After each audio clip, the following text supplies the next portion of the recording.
Si le jeune public le connaît aujourd'hui avant tout pour sa carrière musicale, Yannick Noah fut tout d'abord un grand champion de tennis avant de connaître le succès en tant que chanteur.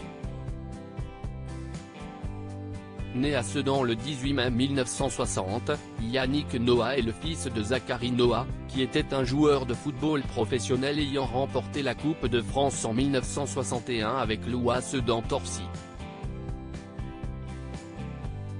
Il a par conséquent décidé de suivre les traces de son père, même s'il n'a pas fait carrière dans le même sport que lui.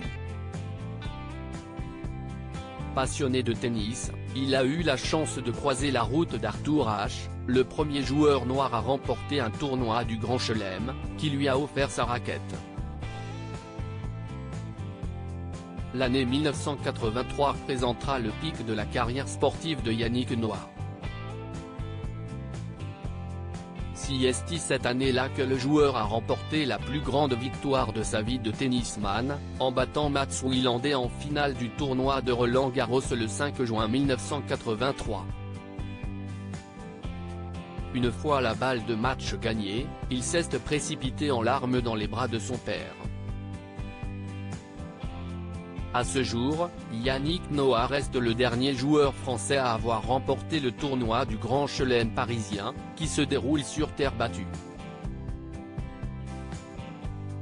Les organisateurs de Roland-Garros ont d'ailleurs décidé de célébrer le 40e anniversaire de sa victoire historique, en lui rendant hommage lors d'une journée spéciale le samedi 27 mai 2023.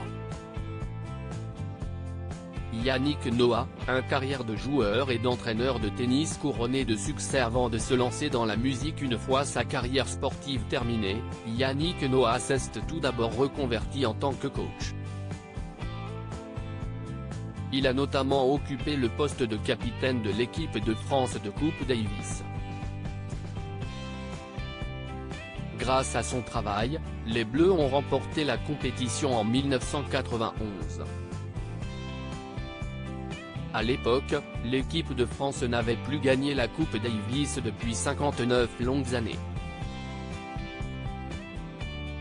Cette victoire est restée gravée dans les annales du sport, mais aussi de la télévision, étant donné que toute l'équipe de France s'est rassemblée sur le court de tennis de Lyon pour danser sur le tube emblématique de Yannick Noah, Saga Africa, alors que le public lançait des olas dans une ambiance électrique.